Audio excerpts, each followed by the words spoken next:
कि आपके घर में या आपके किसी जिनसे भी आप परिचित हैं, क्या महंगाई 0.5% प्रति वर्ष बढ़ रही है?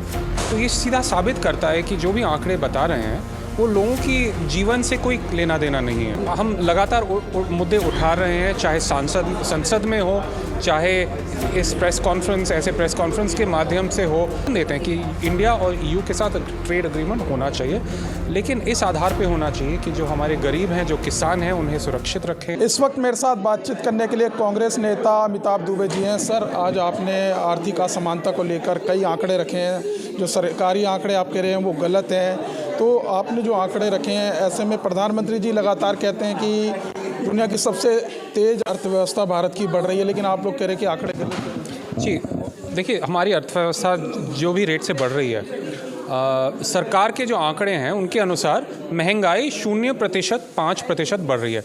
अब आप बताइए कि आपके घर में या आपके किसी जिनसे भी आप परिचित हैं, क्या महंगाई 0.5% प्रति वर्ष बढ़ रही है? तो ये सीधा साबित करता है कि जो भी आंकड़े बता रहे हैं वो लोगों की जीवन से कोई लेना देना नहीं है। महंगाई एक सच्चाई है, महंगाई हो रही है। तो अगर आपके आंकड़े बता रहे हैं कि महंगाई को हमने निपट लिया है, तो लोग खुद डिसाइड कर सकते हैं कि इसमें भरोसा रखना है कि नहीं। जो अरविंद सुब्रमण्यम हैं, जो पूर्व इकोनॉमिक एडवाइज़र हैं मोदी सरकार के, उन्होंने खुद कहा है कि जो भी रेट बता रहे हैं उससे वास्तव में 2.5% कम है। तो अगर कह रहे हैं 8, 8.5, तो 6% से ज़्यादा नहीं हो सकता।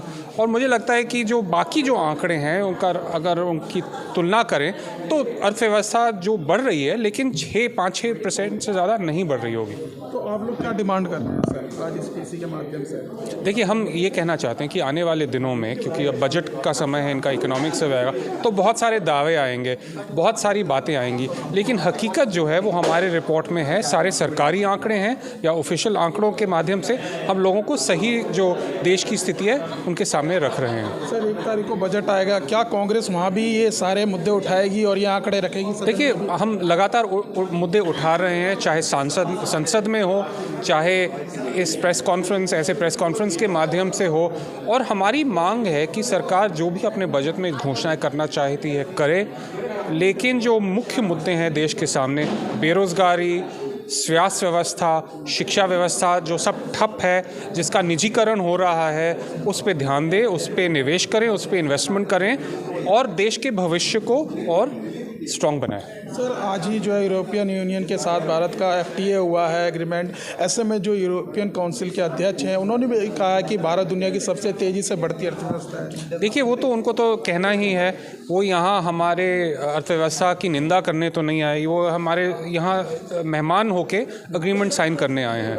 तो हम समर्थन देते हैं कि इंडिया और ईयू के साथ ट्रेड एग्रीमेंट होना चाहिए, लेकिन इस आधार पे होना चाहिए कि जो हमारे गरीब हैं, जो किसान हैं, उन्हें सुरक्षित रखें। जो हमारी सनराइज इंडस्ट्रीज़ हैं, इलेक्ट्रिक कार्स वगैरह, उन पे थोड़ा ध्यान दें।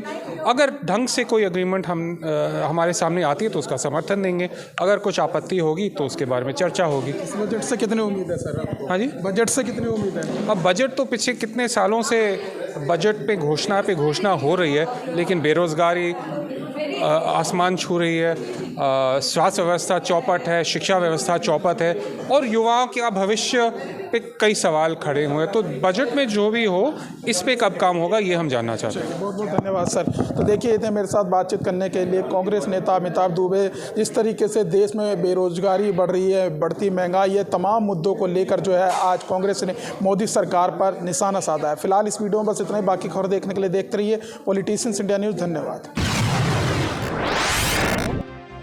अगर आपको हमारा वीडियो अच्छा लगा तो हमारे चैनल को सब्सक्राइब करें, हमारी वीडियो को लाइक करें, शेयर करें और ऐसे ही देश की तमाम बड़ी खबरों के लिए जुड़े रहें पॉलिटिशियंस इंडिया के साथ।